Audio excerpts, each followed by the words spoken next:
Minhas amigas, meus amigos, bem-vindos à terceira edição do Linha de Montagem Autodata, um programa que criamos com o objetivo de oferecer um espaço diferenciado para falarmos abertamente sobre o futuro do setor automotivo brasileiro. Como vocês sabem, temos o apoio da Scania, que reconheceu a importância desse projeto e nos ajudou a torná-lo realidade. Nós vamos agora assistir a uma rápida mensagem da Scania.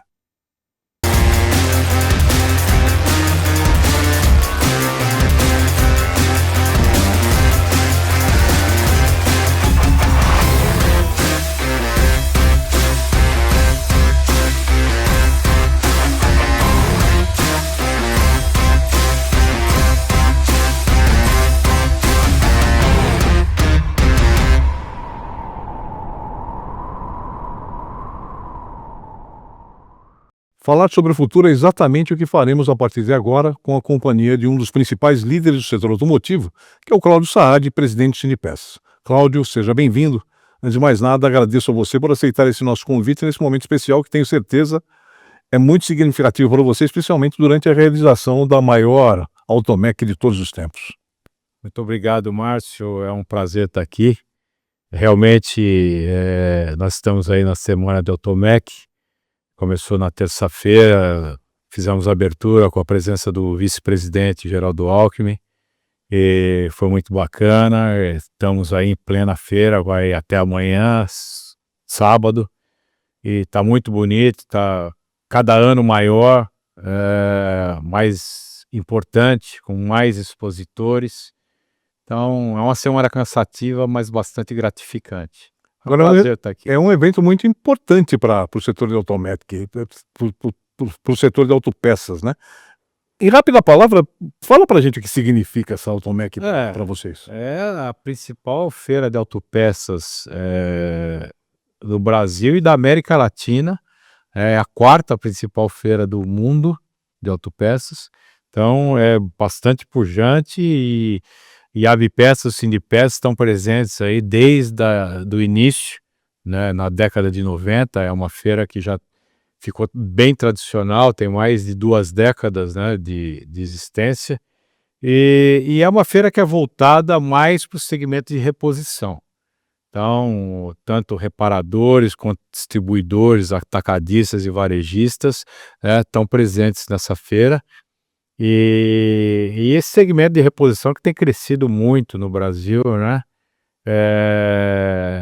E a gente valoriza demais, né? Porque são esses caras, junto com os fabricantes de autopeças, que mantêm a nossa frota rodando, né? Frota que hoje está chegando aí em 48 milhões de veículos, né? É bem grande, né? É uma feira de negócios, né? Ela gera muitos negócios lá. Gera muitos negócios, cada vez mais, e está bastante, está fervilhante, o negócio está bem bacana. Parabéns. Depois que terminar a feira, inclusive, eu vou pedir para a nossa assessoria te passar os dados dos negócios que foram gerados lá para você poder publicar. Muito bom, parabéns.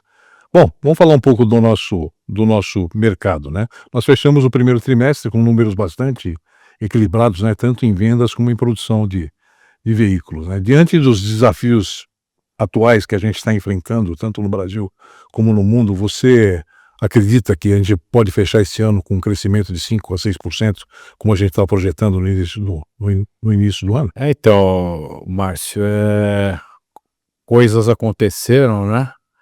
De lá para cá, e nós temos aí um comitê de forecast que é muito efetivo, muito eficiente. Por quê? Porque o nosso comitê de forecast, ele é composto por empresas associadas que trabalham em cima das programações, né? Então, o nosso nível de assertividade é muito grande. E essas programações, elas vão se adequando, né, conforme a situação vai mudando.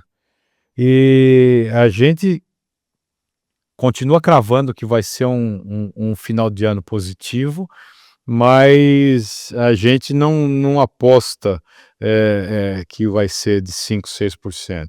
A gente está apostando aí em alguma coisa na casa de 3%. Vai ser menor que 2024. Ou seja, a gente abaixou um pouquinho a expectativa em relação ao final do ano passado, quando a gente apostou nesses 5% a 6%. Justamente.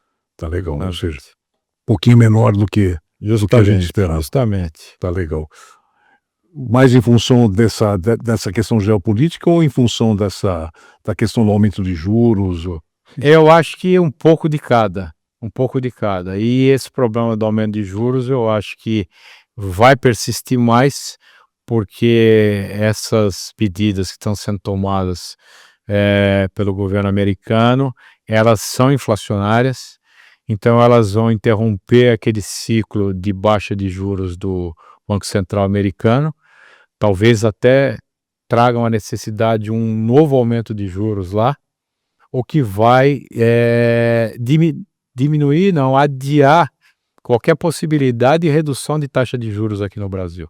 Ou seja, você está prevendo que a gente pode ter problema de mercado aqui no Brasil até o final do ano. Então, quando a gente soma o nosso problema fiscal aqui, que obriga com que a gente tenha taxa de juros alta para controlar a inflação, e ligado isso a um adiamento na redução da taxa de juros nos Estados Unidos, ou até um aumento, a gente vê que o Banco Central brasileiro, se ele tinha algum plano de começar, num certo momento, a reduzir essa taxa Selic, o que nos ajuda muito nos financiamentos, esse momento vai ser postergado. Então, a gente já está prevendo algum movimento assim. Bom, ali no último dia 13 de abril, finalmente, após longa espera, o governo assinou a tão aguardada regulamentação do Mover. A gente está esperando quase um ano essa regulamentação, né? Ainda não saiu a regulamentação toda, mas pelo menos assinaram, né?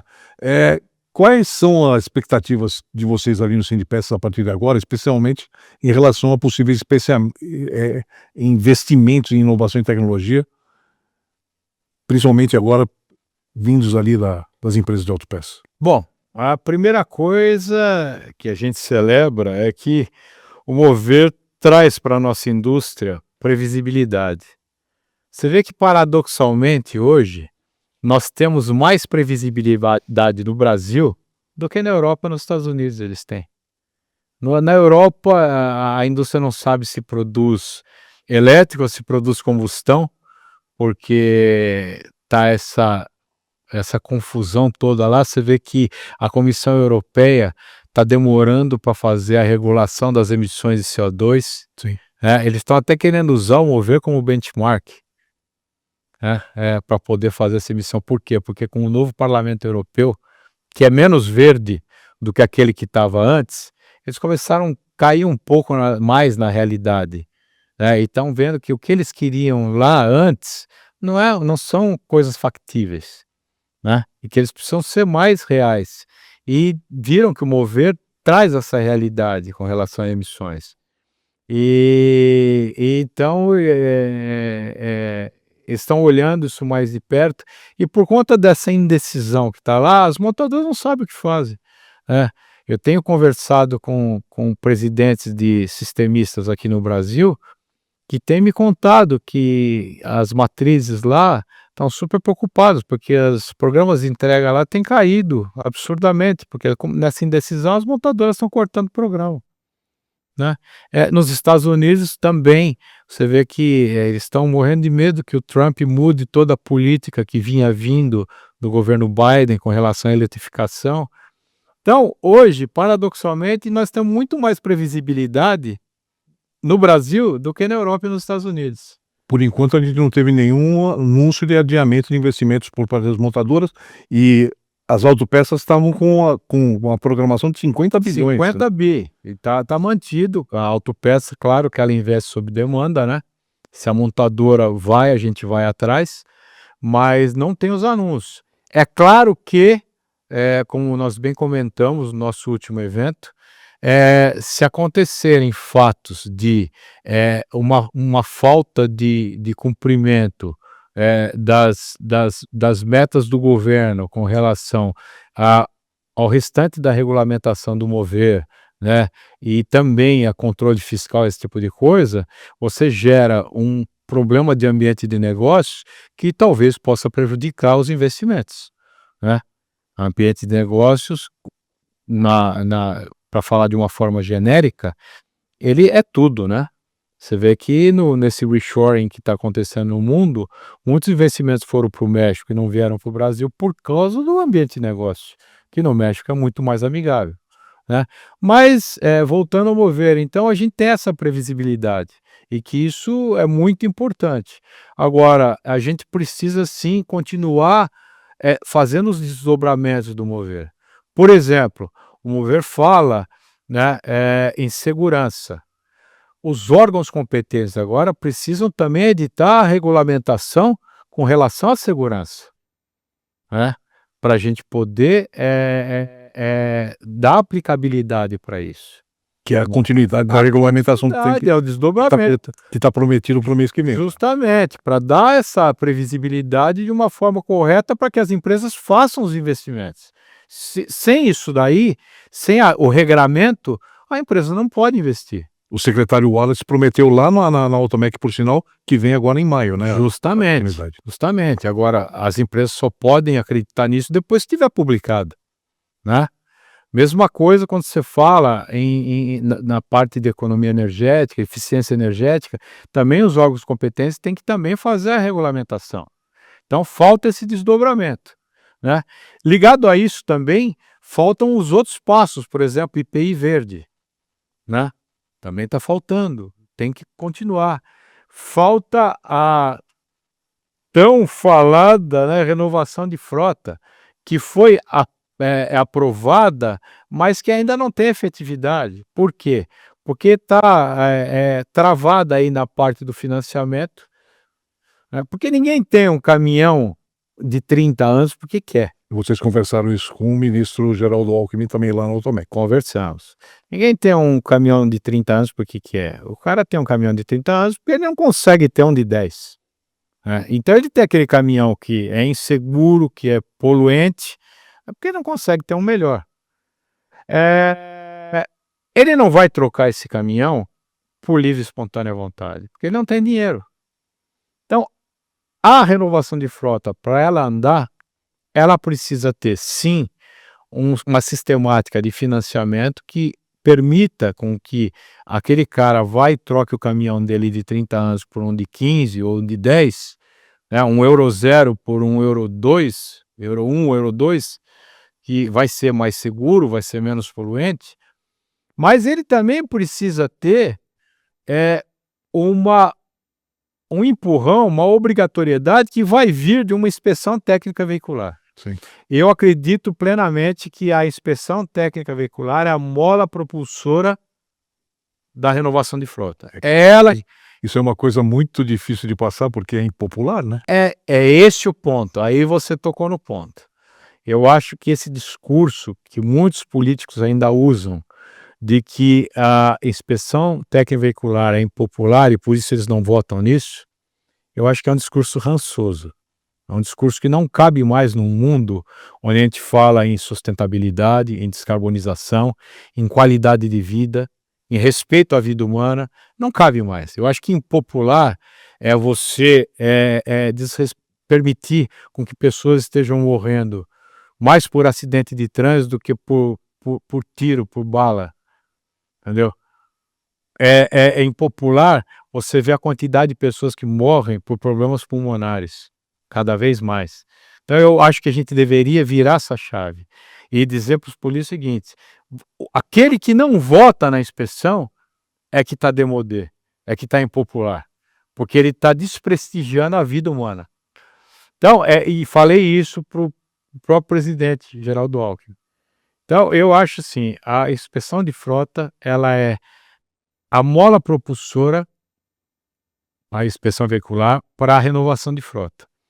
E na medida em que aquele cara que tem o caminhão de 30 anos, ele tenha o veículo dele barrado numa inspeção, ele vai ter a motivação forçada para trocar o caminhão dele. E aí sim, ele vai ter o financiamento que vai auxiliá-lo.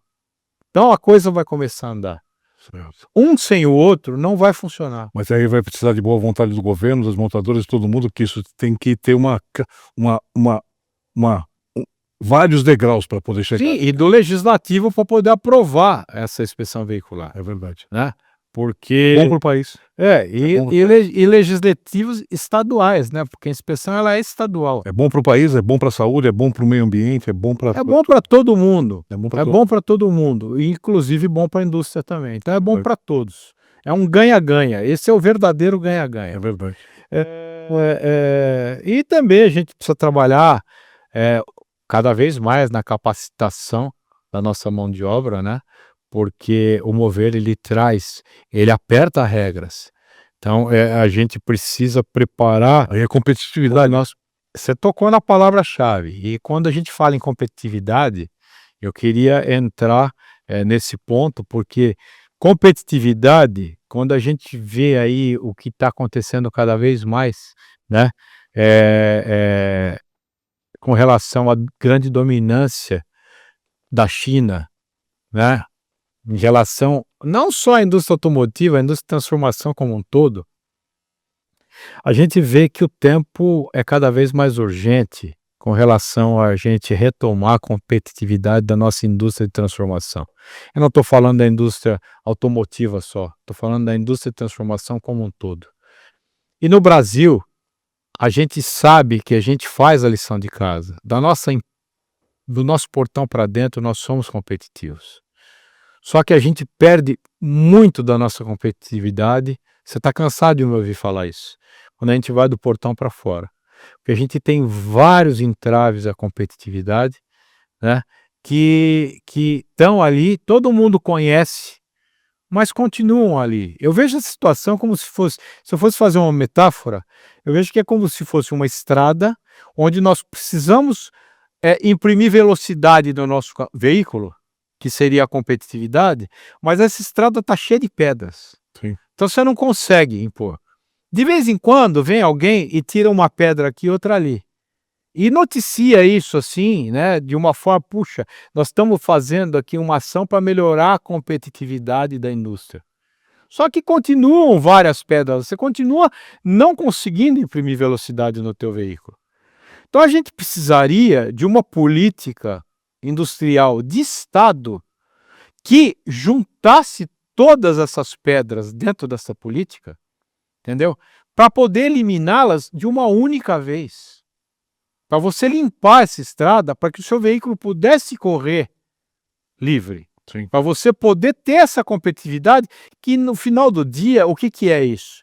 É igualdade de condição com o que os nossos concorrentes têm lá fora. E segundo a Eles CNI, não têm essas pedras. nós estamos lá atrás nessa história de Nós competitividade. estamos lá atrás. Então, o que acontece? A gente precisa ter uma união. Eu acho que a indústria já se convenceu disso. A indústria não é só mais um ente que reclama. A gente hoje arregaçou as mangas, a gente tem trabalhado junto com o executivo na proposta de soluções. A gente já faz isso há algum tempo. E eu acho que está na hora da gente se debruçar sobre esse tema, entendeu? Junto com o Fiesp, né? Junto com a CNI. Junto com o CNI, né? E levar essa proposta para o executivo, colocar dentro desse grupo de trabalho também representantes do executivo, a BDI, né? Até do legislativo, né?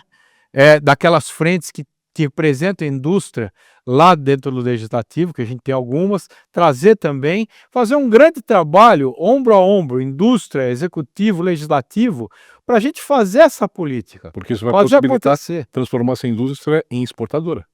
É esse o ponto. Aí você está entrando, isso vira um ciclo virtuoso, porque quando você começa a exportar, porque você adquiriu competitividade, você começa a adquirir mais volume e você começa a ser mais produtivo. Sim. E, portanto, mais competitivo. Sim. E, portanto, você consegue exportar mais ainda. Sim.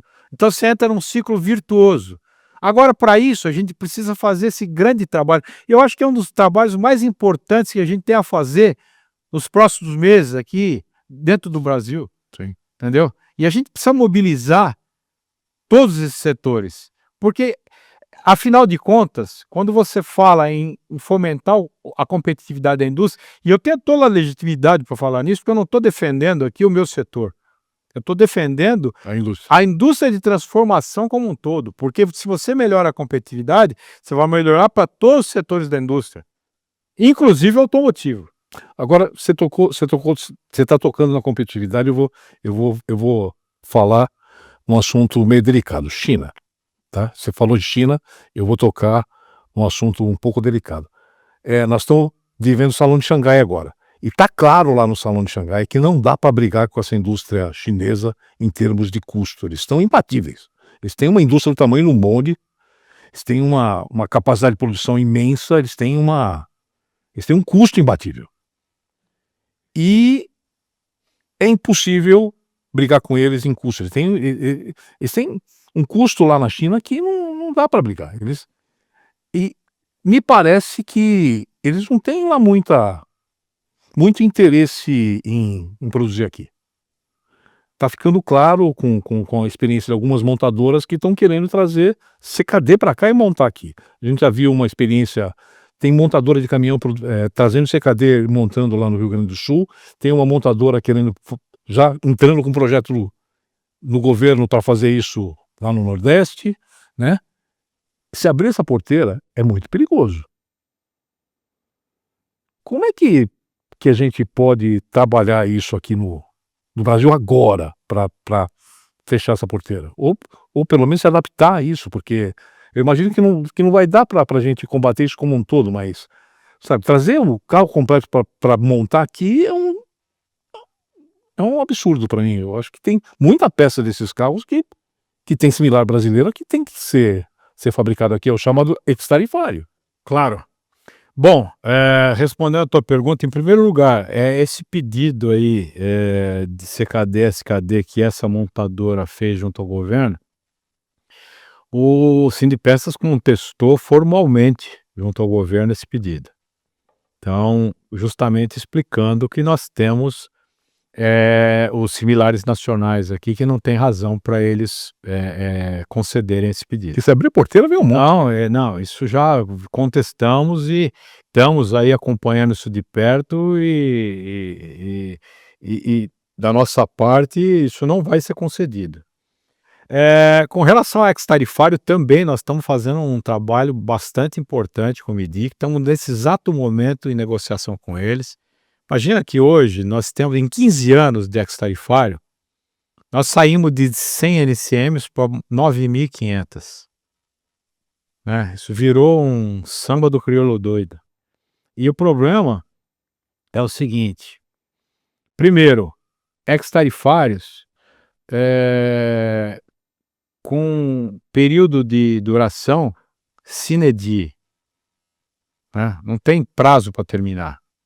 Segundo, ex-tarifários sendo concedidos de uma forma subjetiva, né? De uma forma para a empresa A e já com uma outra sistemática para a empresa B. Quando você tem que ser objetivo, tem que ser uma regra objetiva, tem que ser igual. Tá. Né? E terceiro, ex-tarifário sendo concedido para conjuntos, onde, vou te dar um exemplo, um conjunto tem 10 componentes, e você tem lá 8 que tem similar nacional, e só 2 não tem. E sendo concedido o ex-tarifário para o conjunto inteiro. Absurdo. Entendeu?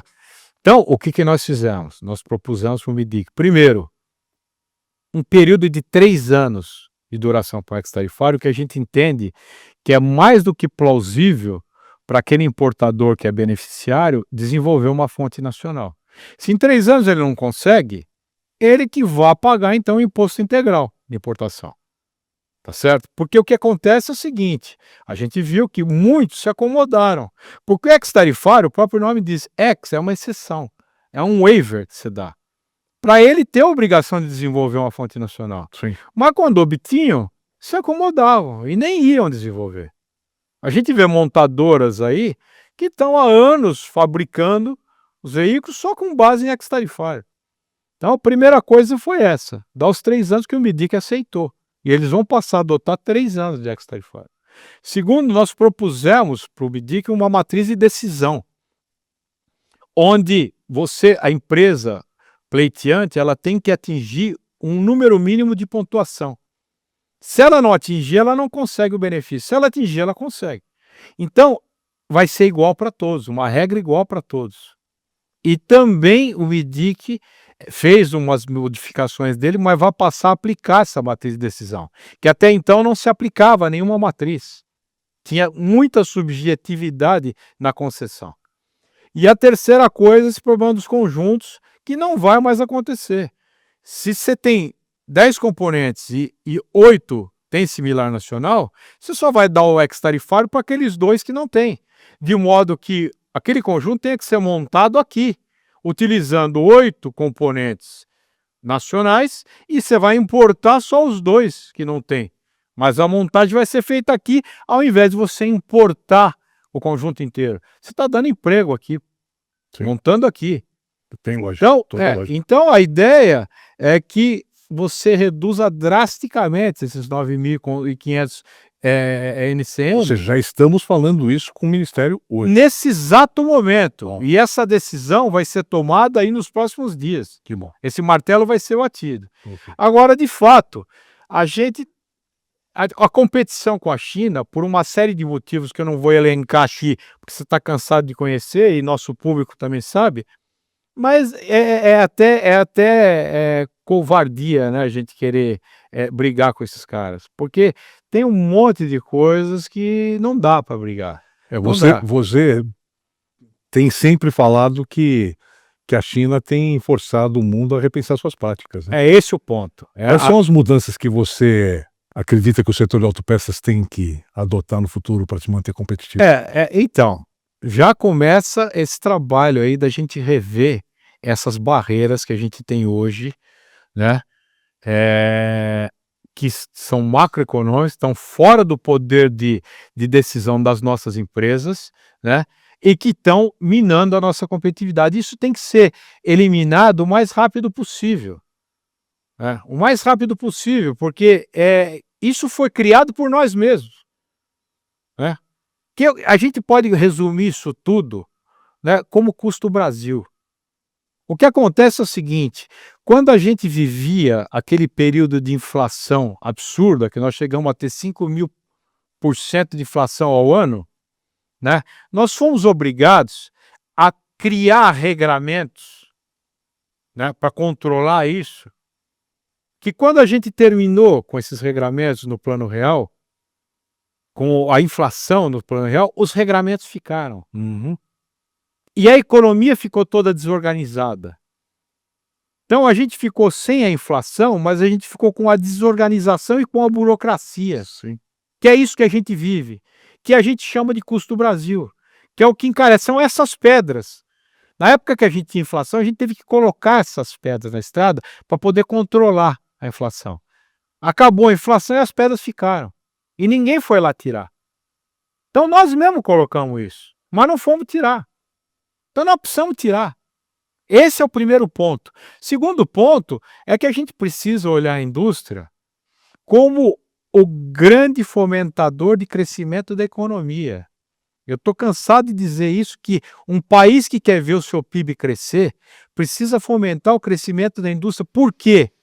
Porque todos os setores são importantes. Um país que quer crescer, ele tem que ter o setor agro desenvolvido, o setor de serviços desenvolvido, o setor de indústria desenvolvido. Mas o que a gente vê é que nas últimas décadas, o agro e o serviço cresceram e a indústria evoluiu. Décadas atrás, a indústria representava 30% do PIB e hoje não representa 10%. Evoluímos, entendeu? E a indústria, como ela tem cadeias longas, cada real que você produz na indústria, ele repercute várias vezes na economia, porque a cadeia é longa, entendeu? Então ele faz o PIB crescer. No agro e no serviço, as cadeias são curtas. Em cada real que você produz naqueles setores, ele fica ali dentro, então ele não repercute na economia. E eu te dou um exemplo. A gente viu muitos anos o agro bater recorde de crescimento e você não viu o PIB crescer. O Nova Indústria, eu acho que está mostrando isso nos últimos anos. Então, qualquer governo que quer ver o PIB crescer, ele tem que fomentar o crescimento da indústria. Então, é estratégico para o governo. Então, a gente tem que começar a tomar ações para fazer a indústria que paga os melhores salários, a indústria que dá possibilidade daquele cara se qualificar. O setor de serviço não dá, o agro não dá, entendeu? Então, a gente precisa olhar isso dessa forma, a gente precisa melhorar. Pô, isso aí é básico, mas a gente precisa falar. O ensino, pô. O ensino a gente precisaria ter no nosso país, entendeu? Engenharia. Um projeto de ensino, entendeu? Ensino básico e ensino técnico. A gente fica empurrando esses jovens para um ensino universitário, né? E o cara sai endividado e sem saber nada. E a gente está se ressentindo de bons técnicos. Verdade. A gente não tem técnico. Você vai lá para a Alemanha, por exemplo, você vê um monte de gente que opta por ser um bom técnico e não quer ser engenheiro. Ou pra E ele ganha mais que o engenheiro. Ou para a China de novo, que forma 3.500.000 engenheiros por ano. Entendeu? Então a gente precisa ter.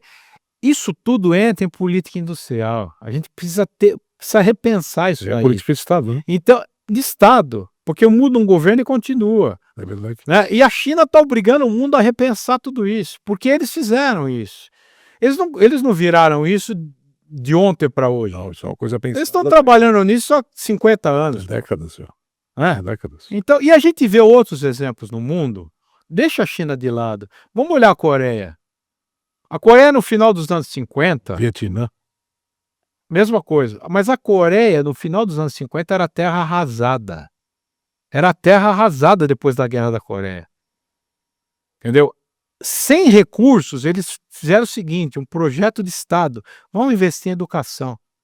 Hoje é o país que deposita mais patentes no mundo. Sim. Passou na frente de Suíça, passou na frente da Alemanha, passou na frente dos Estados Unidos.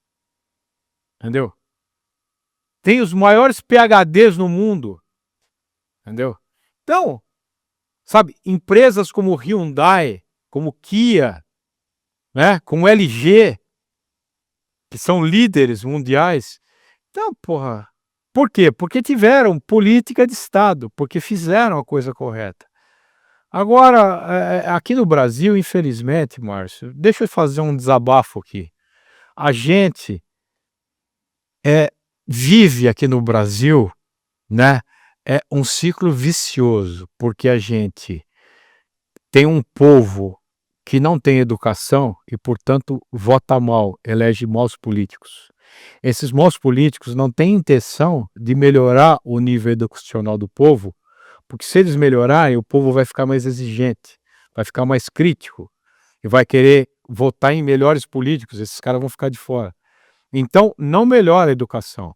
E, portanto, não melhorando, o nosso povo continua sem educação e continua votando em maus políticos. E esse ciclo vai se repetindo. A gente precisa, em algum momento, quebrar esse ciclo. Perfeito. Agora, você falou de exportações, cara. Várias vezes você já disse que você acredita que o aumento do volume está mais nas exportações do que no mercado local. Você ainda mantém sua opinião, mesmo diante dessa questão tarifária imposto pelo Trump no mundo, cara? Então,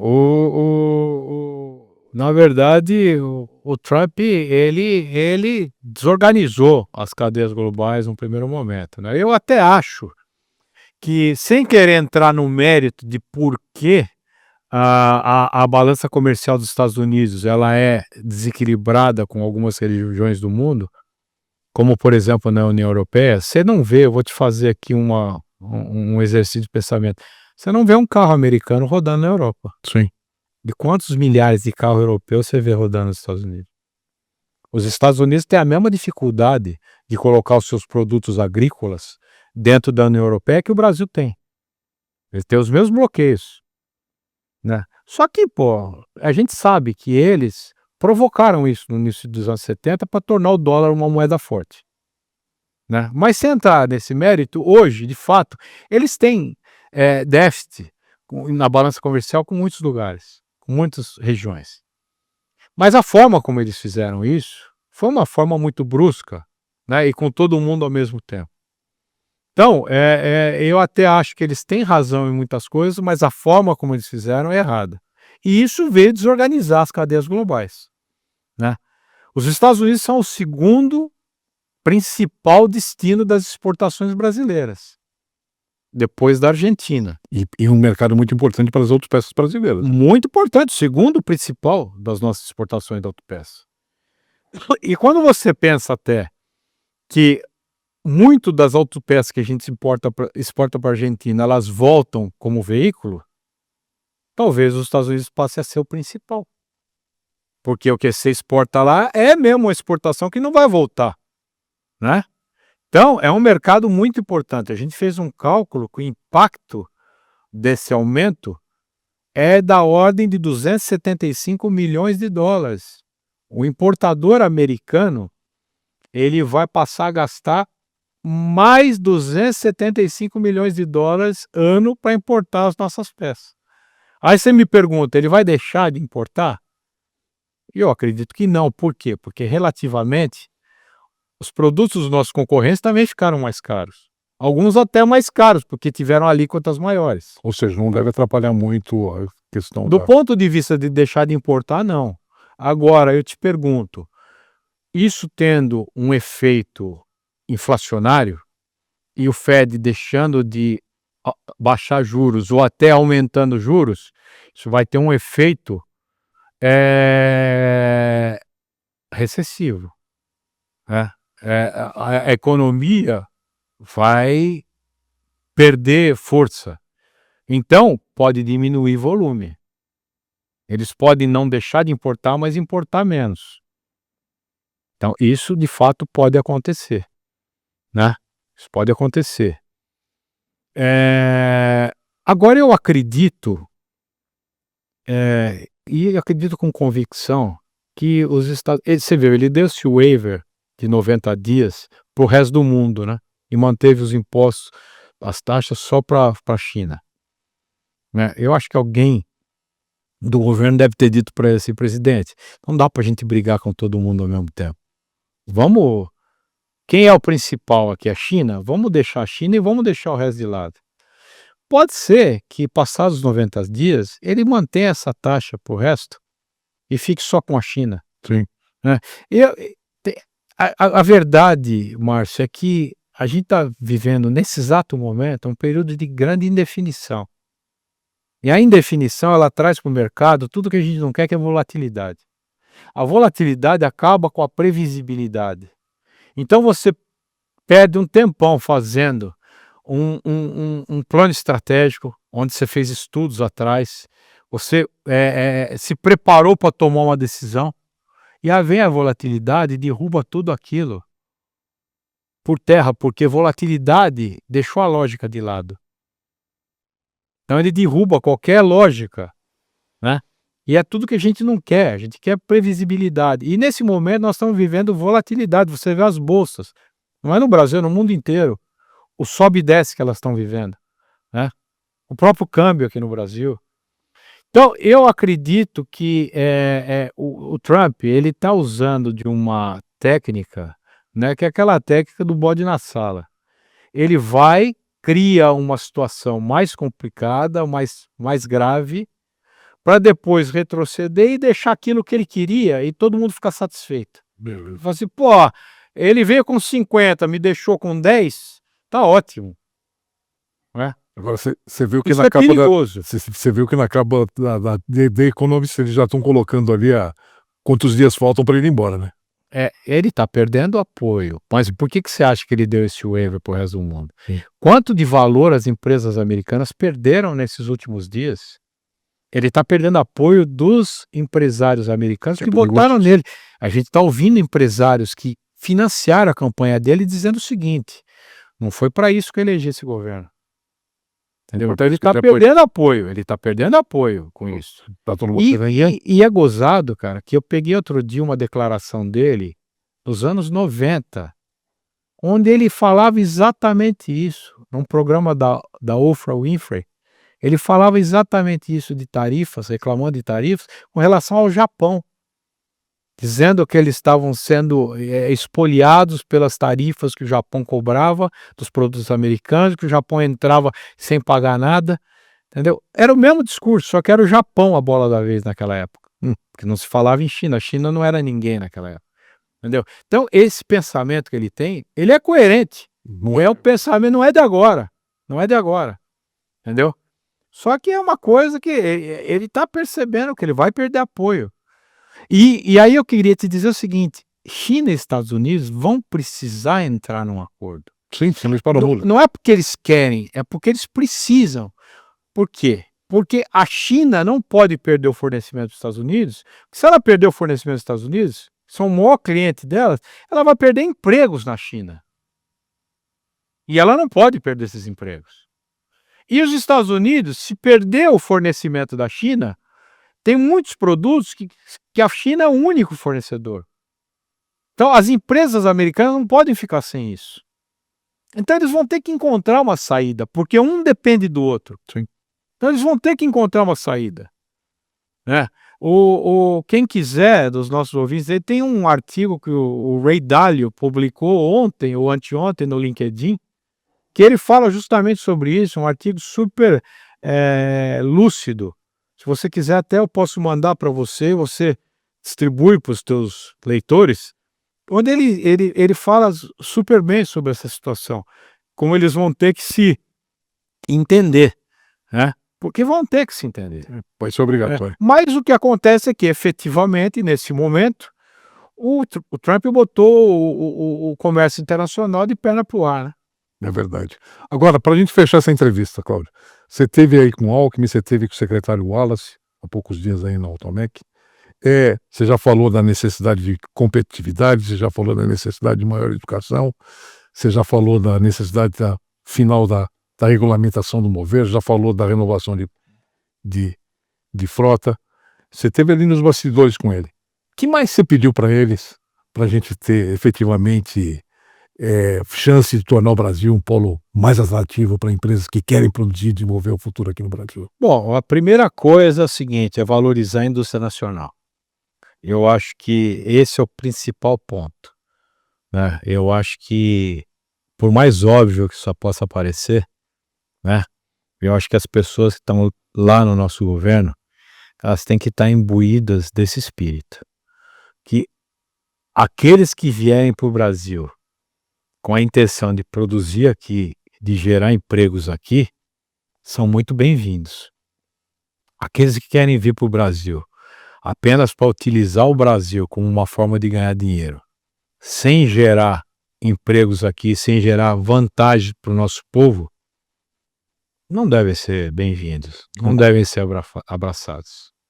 Então, eu acho que isso é óbvio, mas nós dissemos, porque é importante ser dito a todos os momentos, todos os dias, por mais óbvio que possa parecer. Concordo. Então, nós dissemos isso. Em segundo lugar, fazer com que os formadores de política que estão lá dentro do governo, né, possam consultar mais a indústria e tomar essas decisões depois de ouvir a indústria. Porque eu acho que ninguém melhor para te dizer a direção das balas do que aquele soldado que está na linha de frente. Perfeito. Não aquele general que está lá no quartel. E a indústria é isso, a indústria está na linha de frente. Então a gente sabe na realidade quais são os problemas e quais são as soluções. Então as políticas públicas têm que ser tomadas sempre, né, depois de ouvir a indústria. E não antes, né? Quando são tomadas, porque a gente se ressente mesmo do vácuo de políticas públicas. Então a gente tem que ter, e de Estado, permanentes. Então eu acho que a gente tem que entrar nesse novo ritmo, porque o mundo pede isso. A China fez a gente repensar. A gente não pode mais viver sem ter políticas públicas direcionadas para resolver aqueles problemas que a nossa indústria precisa. Senão a gente perde a indústria. Senão a gente perde a indústria. É isso aí. É isso. Cláudio, obrigado pelo tempo que você dedicou a gente no meio do Automec.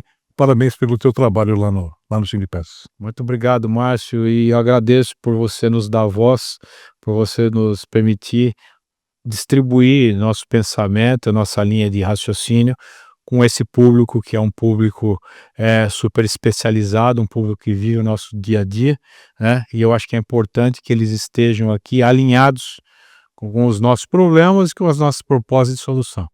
Obrigado. Obrigado. Muito bom. Dessa forma, encerramos mais um Linha de Montagem Autodata. Espero revê-los em breve.